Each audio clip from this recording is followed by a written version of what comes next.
అందరికి నమస్కారం అండి. ఈరోజైతే మా అంగన్వాడీ కేంద్రానికి పిల్లలు వచ్చేసి 17 మంది అయితే వచ్చారు. ఈరోజు ఫస్ట్ శనివారం కావటం వల్ల ఇమ్యునైజేషన్ అయితే జరుగుతుంది మా అంగన్వాడీ కేంద్రంలో.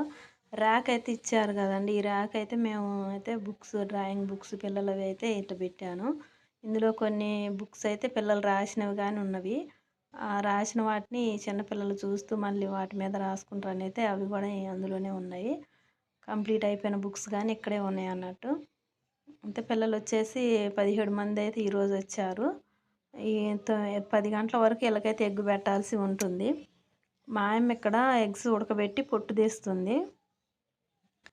మొత్తం పొట్టు తీసిన తర్వాత ఇంక అందరిని కూర్చోబెట్టి బయట చేతులు కడుక్కొని వచ్చిన తర్వాత పిల్లలకి అనేది ఎగ్గు ఉదయం 10 గంటలకి స్నాక్స్ అండి. 10 గంటలకి ఇది మా కిచెన్ రూము. అయితే వీళ్ళకి ఎగ్ అనేది ఉదయం 10 గంటలకు పెట్టాల్సి ఉంటుంది. మధ్యాహ్నం 12 గంటలకి భోజనం ఉంటుంది. బ్యాగులన్నీ అయితే ఇక్కడ పక్కకైతే పెట్టారు. ఈ కుర్చీలు అన్నీ మామూలుగా టేబుల్ కుర్చీలు ఉన్నాయి కానీ నేను ఎక్కువైతే పిల్లల దగ్గర అక్కడే కూర్చుంటాను కిందే.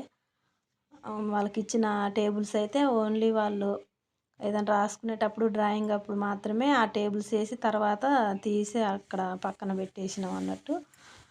పడుకునేటప్పుడైనా కానీ ఇంకా ప్లేస్ ఆక్రమిస్తున్నాయి కాబట్టి పక్కకు పెట్టినాం. మామూలుగా పిల్లలు వర్క్ రాసుకునేటప్పుడు ఏవైనా ప్రీ స్కూల్ యాక్టివిటీస్ చేసేటప్పుడు మాత్రం బాగున్నవి ఆ టేబుల్స్ అనేవి వీళ్ళకి. ఈ విధంగా అనేది ఆ టేబుల్స్ అనేవి మేము సెట్ చేసుకోవడం జరిగింది. ఆ ర్యాక్, బుక్ ర్యాక్ కానీ అలా నేనైతే సెట్ చేశాను. ఏబిసిడీలో కానీ అందులో చార్ట్స్ ఉన్నవి అవి పైన పెట్టేసినాం. చిన్న చిన్నవన్నీ పైన పెట్టి కింద బుక్స్, పెద్ద పెద్ద బుక్స్ అనేది పెట్టడం జరిగింది.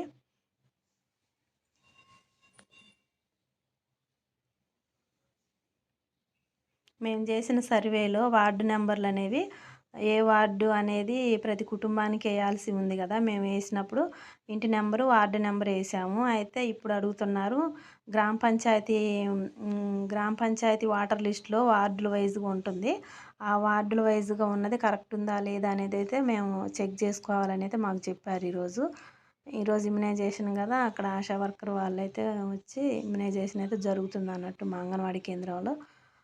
ప్రతి ఫస్ట్ శనివారం మా అంగన్వాడీ కేంద్రంలో ఇమ్యునైజేషన్ అనేది జరుగుతుంది. ఆ రోజు పిల్లలు బరువు లేని వాళ్ళని బరువులు వేసుకుంటారు. ఇమ్యునైజేషన్ టీకాలు వేయించుకుంటారు. గర్భిణీలు కానీ బరువు చూసుకుంటారు. పిల్లల్ని బరువు చూస్తాము. ఎవరైనా ఫస్ట్ తారీఖు బరువు చూడని వాళ్ళు ఎవరైనా ఉంటే ఆ రోజు చూస్తాం అన్నట్టు. ఇమ్యునైజేషన్ అనేది ఈ విధంగా మా అంగన్వాడీ సెంటర్లో జరుగుతుంది ప్రతి శనివారం. ఫస్ట్ శనివారం, నెలలో ఫస్ట్ శనివారం అనేది ఇక్కడ జరుగుతుంది అన్నట్టు మా దగ్గర. అయితే వార్డు నెంబర్లు అక్కడ గ్రామ పంచాయతీలో ఉన్న వార్డు ప్రకారం వేశారా లేదా వాళ్ళని అడిగేస్తే ఒకవేళ ఏమైనా వార్డు నెంబర్ తప్పేసి ఉంటారు, మీరైతే సరి చూసుకోవాలని అయితే మళ్ళీ మాకు లిస్ట్ అయితే ఎన్నికి పంపించారండి. వాటి ప్రకారం అనేది వార్డ్స్ అన్నీ చూసి అయితే సరి చేయాల్సి ఉంటుంది. కొన్ని అయితే అక్కడక్కడైతే వార్డులు వాళ్ళు చెప్పిన వాటికి గ్రామ పంచాయతీలో ఉన్న వార్డులకైతే టాలీ కాలేదు. కొంతమందివి నాకైతే ఒక 7-8 మందివి అయితే తేడా ఉన్నాయి. అవి మళ్ళీ ఏ వార్డులో ఉన్నారో ఆ గ్రామ పంచాయతీ లిస్ట్ చూసి సరి చేయాల్సి ఉంటుంది. ఇంకో ఈ టేబుల్ వచ్చినాక నువ్వు జరుగు అనేది పిల్లలైతే ఆ టేబుల్ మీదే బుక్స్ పెట్టుకోవటం, పలకలైనా రాసుకునేటప్పుడైనా ఇలా అనేది వాళ్ళకి అదొక హాయిగా ఉంది, ఆనందంగా ఇలా చూసుకుంటూ ఉంటారు. ఇంకా పెన్సిల్ ఇస్తే నా వీడియోస్ నచ్చితే నా ఛానల్ సబ్స్క్రైబ్ చేసుకోండి. వాళ్ళు గీసి పెడతారు అన్నట్టు. ఇదండి నా